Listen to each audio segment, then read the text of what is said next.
Mariners Miners posted this video of Laz Montes the other day, and it just got me thinking, how are the Mariners' top prospects doing so far this year? And once I looked, I had to make a video about it because I think that we might need to be talking about certain guys and the possibility that they could be up with this team at the end of the year, as well as just who in the prospect list is looking really good right now. Now, you guys all know that I love Laz Montes, but not just for his power, also for his just infectious personality that he brings to the field. Laz Montes is a very fun guy. So let's look at the top 10 Mariners prospects, starting with number 10, and that is Jonathan Class A. Conveniently, the day I'm recording this, he just got sent back down to AAA for Sam Haggerty. Nonetheless, Class A did come up and make his major league debut, and while the numbers don't necessarily show it, he was a pretty big spark plug for the Mariners in a few of their wins. Overall, in 2024, down in Tacoma in just 12 games, albeit, he is hitting 311, 396, 622. In the majors, he hit 222, 250, 259. Now, the idea of sending him back down is just to get him every day at bats. And I think that this is the right move for Jonathan Class A because right now it seems like Luke Raley and Mitch Haniger are going to be getting the lion's share of at-bats, and Class A is going to be on the bench. He's only 22 years old. He's a guy who probably needs to play every day, and somebody that, you know, could benefit from more development. For the Mariners, they're bringing up Sam Haggerty, a guy who we all know is not an everyday player, a guy who we all know is better as a, bench guy, a guy who maybe a defensive replacement late in games, so be it. I think this is the right move to send down Jonathan Class A. He'll be back down in AAA. I do expect to see him again this year. Number 9 prospect on the Mariners top 30 from MLB.com is Michael Arroyo, an infielder for the Mariners at A-ball.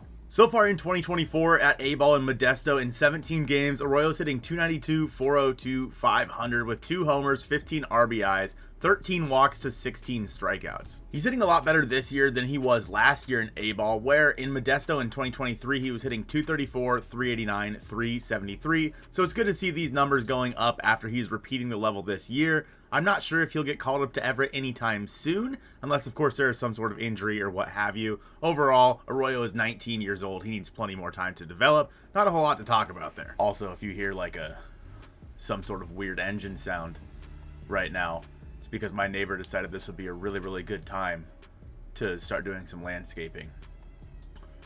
So,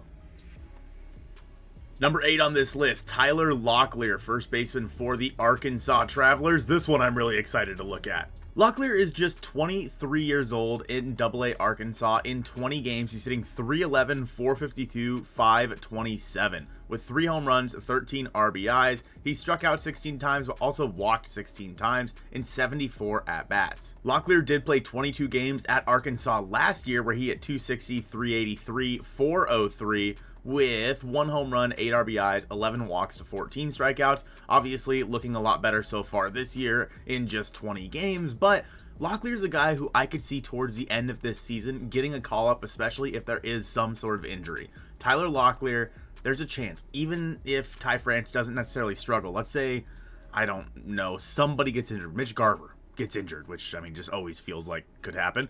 Mitch Garver gets injured. Maybe they decide to call up Tyler Locklear for a cup of coffee in the majors this year. I think that next year he will be competing for a spot on the major league roster. I wouldn't be shocked if by like mid to late July, Locklear gets called up to AAA.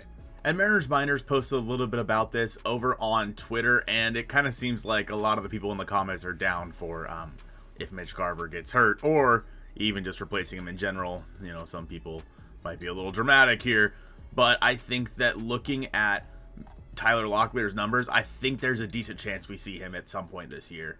Number 7 prospect, Ty Pete, shortstop for the Mariners at A-ball, has not looked amazing so far this year. So far, Ty Pete's hitting 234, 364, 375 with no home runs, 9 RBIs, 3 stolen bags, and 13 walks to 22 strikeouts in just 64 at-bats. Pretty high strikeout percentage so far for Ty Pete. Somewhere in like the 33-ish% range. For Ty Pete at A-ball so far in his career, again, he's only 18, obviously fresh out of high school. Plenty of time to develop, but he didn't look so great last year at A-ball either, hitting 242, 299, 387 in just 14 games with 2 home runs and 14 RBIs. The strikeouts have kind of been the problem for him so far at the professional level. I do think Ty Pete will be just fine, but so far in his minor league career, in just 41 games, guys, so there's plenty of time for this to switch around. He has looked a little bit overmatched. I still think he's going to be a great player in the future. Speaking of young guys from last year's draft class, next up is outfielder Johnny Farmelo, also down at A-ball. Farmelo made his professional debut this year in 15 games. He's hitting 233, 365, 400 with 3 home runs and 9 RBIs, 10 walks to 19 strikeouts. He has 3 home runs in 15 games, so once every 5 or so games. Pretty decent start in terms of power for Johnny Farmelo. Obviously, the batting average or whatnot's not what you're looking for from one of your top prospects. Guy's only 19 years old. Plenty of time as well for him to kind of make his mark. I don't think that Farmelo or Pete are going to get called up to high A anytime soon, however. That brings us into the top 5 with shortstop Felnin Celestin, and unfortunately he just hasn't played yet. So there's really not a whole lot we can say here for Celestin. He's 18 years old. The Arizona Complex League starts in just 5 days, says Mariners Minors, and opening day for the top 30 prospects, Felnin Celestin, Jeter Martinez, Walter Ford, Dylan Wilson, and the ACL Mariners. So we will get to see Celestin in action soon. However, I don't know how much video we're going to get out of the ACL, but hopefully we are able to see Felnin Celestin a little bit more regularly than we were in the past. I am very excited to see how his career progresses, but again, just not a whole lot there to talk about right now. And now, it's time for the fun ones, folks. We're going to talk about the top 4 Mariners prospects: Cole Young, Colt Emerson, Harry Ford, and Lazaro Montes. Is there a chance that we see any of these guys at some point this year? Well, let's just take a look. According to MLB.com, Lazaro Montes is the number 4 prospect. My opinion, he's number 1. Maybe I'm biased, but he's also down in A-ball right now at 19 years old.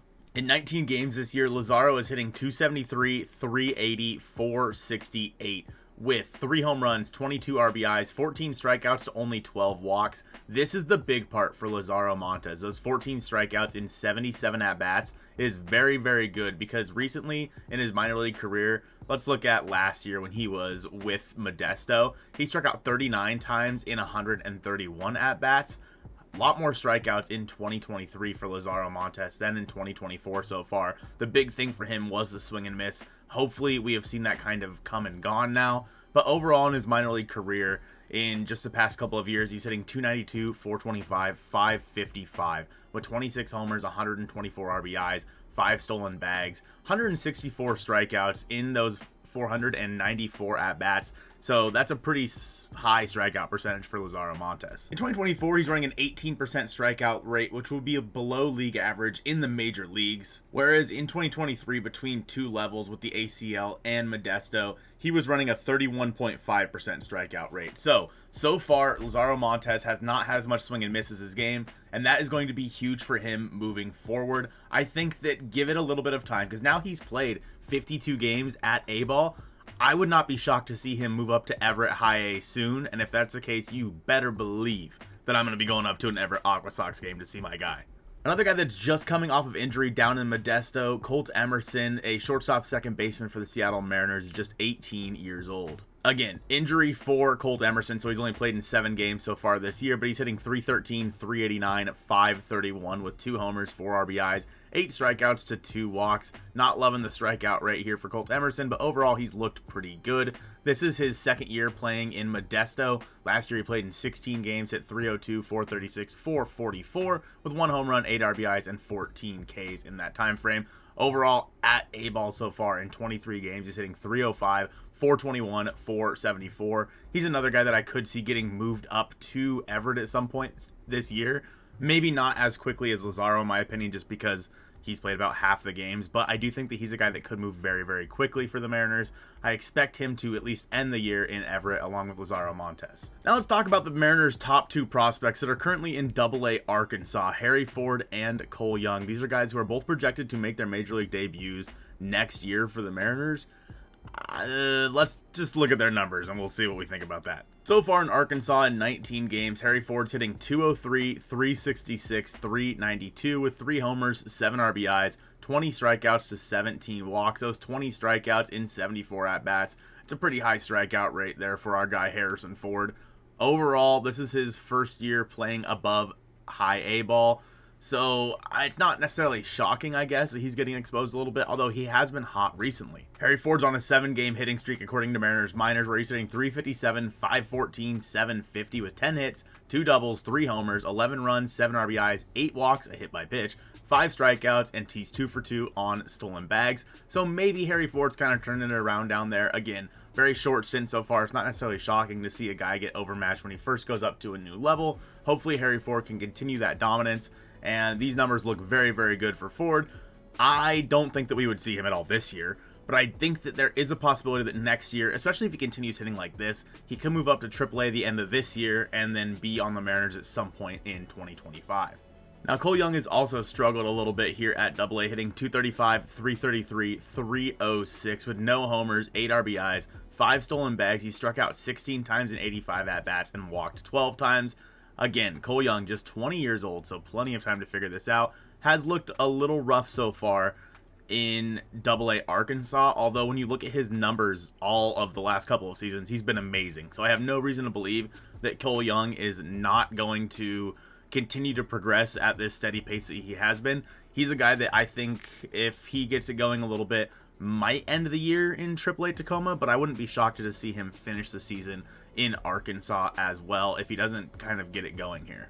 So far in his minor league career, Young's hitting .280, .393, .436 with 13 homers, 84 RBIs, 114 strikeouts in 640 at-bats. I think Cole Young's going to be just fine. He's just off to a slow start so far in AA Arkansas. Obviously, Lazaro and Colt Emerson are at lower levels than Cole Young and Harry Ford, but in my opinion, I would not be shocked to kind of see that top 4 change a little bit as the season goes on for the Mariners, maybe at the midseason re-rank, if things stay as they are right now. I think that sooner or later, Colt Emerson is going to be the Mariners' #1 prospect, and again, I'm biased with Laz Montez. I just think that he deserves to be like #1, but hey, who am I? There's one guy, though, that I do want to talk about that isn't in the Mariners' top 10 that could be making an impact for the Seattle Mariners team quite soon, and that is catcher Blake Hunt. Mariners Minors says in his first 13 games at Tacoma, Hunt's hitting .357, .426, .595 with 15 hits, 2 doubles, a triple, 2 home runs, 8 runs, 8 RBIs, 2 hit by pitches, 3 walks, and 6 strikeouts in those 13 games. Very, very solid for Blake Hunt, and we know that Seby Zavala is somebody that he had one good game. Otherwise, I wouldn't be shocked to see him getting replaced by somebody like Blake Hunt. With that being said, it is the PCL, the Pacific Coast League. Very easy to hit in the PCL, so these numbers might be inflated a little bit. Overall, though, it's hard to argue with these numbers when you have Seby Zavala as your backup catcher right now. Blake Hunt's 25 years old, and last year at AAA Durham, he hit .263, .318, .518 with 6 homers and 23 RBIs. He's a guy with the Rays that just kind of fell out of that 40-man roster crunch. Overall, Blake Hunt's a guy that I would like to see get a shot at some point this year, and honestly, I think that he will, especially if there is some kind of injury, because if Cal Raleigh was to get injured, the Mariners are friggin' screwed.